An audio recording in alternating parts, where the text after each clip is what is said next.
How to find bond order. Bond order को कैसे पता लगाएं? बॉन्ड ऑर्डर के लिए जनरली एक फॉर्मूला यूज किया जाता है, bonding number of bonding electron minus number of anti bonding electron upon 2।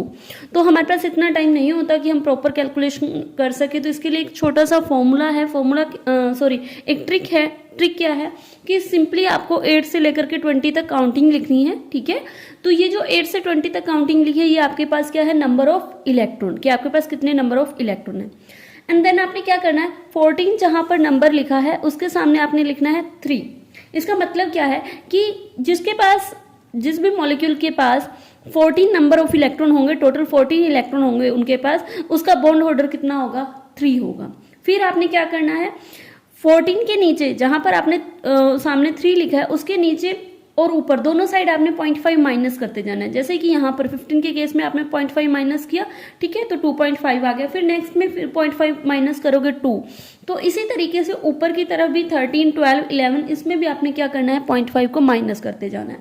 तो इसका मतलब क्या है कि हमारे पास जिसका 14 नंबर ऑफ इलेक्ट्रॉन होंगे उसके कितना बॉन्ड ऑर्डर होगा, 3 होगा। 15 नंबर ऑफ इलेक्ट्रॉन होंगे तो 2.5 होगा, 16 होंगे तो 2 होगा। अब हम इसको प्रूव करके देखने की क्या एक्चुअल में ये जो ट्रिक है ये काम करती है या नहीं। हम एग्जांपल लेते हैं N2 का, N2, ठीक है। अब देखो नाइट्रोजन के अगर हम टोटल इलेक्ट्रॉन की बात करें कितना होता है, 7। तो एक नाइट्रोजन के पास 7 है, दूसरे के पास भी कितने होंगे, 7। टोटल इलेक्ट्रॉन कितने हो चुके हैं, 14, ठीक है।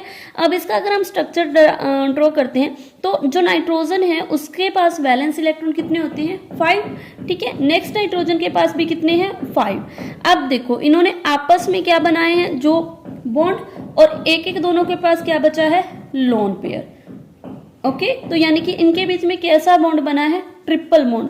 बॉन्ड ऑर्डर बताता क्या है कि कितने बॉन्ड है, सिंगल बॉन्ड है, डबल बॉन्ड है या ट्रिपल बॉन्ड है। तो यहाँ पर इनके बीच में कितने बॉन्ड बन रहे हैं, 3 बॉन्ड बन रहे हैं, यानी कि इनके बीच में क्या है, ट्रिपल बॉन्ड है, ठीक है। तो यहाँ से भी हम ट्रिक से भी हमने वही हमारा आंसर आ रहा है कि इनके बॉन्ड ऑर्डर कितना है, 3, और यहाँ पर भी इनका बॉन्ड ऑर्डर कितना आ रहा है, 3 हो रहा है। सेम एज हम दूसरा एग्जाम्पल ऑक्सीजन का लेकर देखते हैं कि ऑक्सीजन के सामने हमने कितना लिखा है, 2।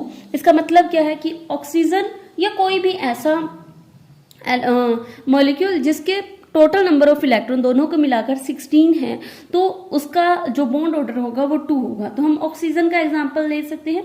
ऑक्सीजन, जैसे कि हमें पता है कि ऑक्सीजन जो है उसका एटॉमिक नंबर कितना होता है, 8, ठीक है।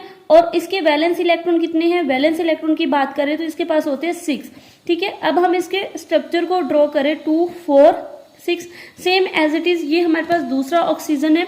दूसरे ऑक्सीजन के पास भी कितने वैलेंस इलेक्ट्रॉन है, 6, ठीक है। अब इनको देखो, इन्होंने आपस में क्या कर ली, शेयरिंग, और ये हमारे पास क्या बच गए, एक्स्ट्रा लोन पेयर। तो इसके बीच में यानी कि कितने बॉन्ड बन रहे हैं, 2 बॉन्ड बन रहे हैं। तो इसका बॉन्ड ऑर्डर भी कितना हो जाएगा, 2, ठीक है। थर्ड हम एग्जांपल NO का देखते हैं। अब जो NO है, नाइट्रोजन के पास कितना है, 7, ओके। ऑक्सीजन के पास टोटल इलेक्ट्रॉन कितने हैं, 8। टोटल कितने हो गए, 15 इलेक्ट्रॉन, ठीक है।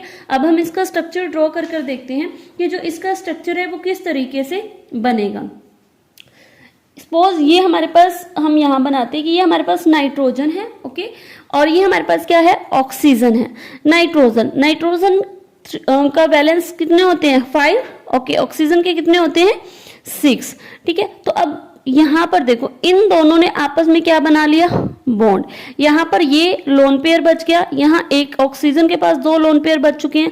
ये जो एक इलेक्ट्रॉन है ये एक्स्ट्रा है, तो यानी कि 2 तो इसने क्या बनाया है, टोटल बॉन्ड बना रखे हैं, और एक इलेक्ट्रॉन इसके पास क्या है, एक्स्ट्रा है। तो इसका बॉन्ड ऑर्डर कितना हो जाएगा, 2.5, ठीक है। तो हमने यहाँ पर देखा कि इसके पास 15 इलेक्ट्रॉन है, और 15 इलेक्ट्रॉन वाले का जो बॉन्ड ऑर्डर है वो कितना होता है, 2.5। तो इस इजी ट्रिक से आप क्या कैलकुलेट कर सकते हो, बॉन्ड ऑर्डर।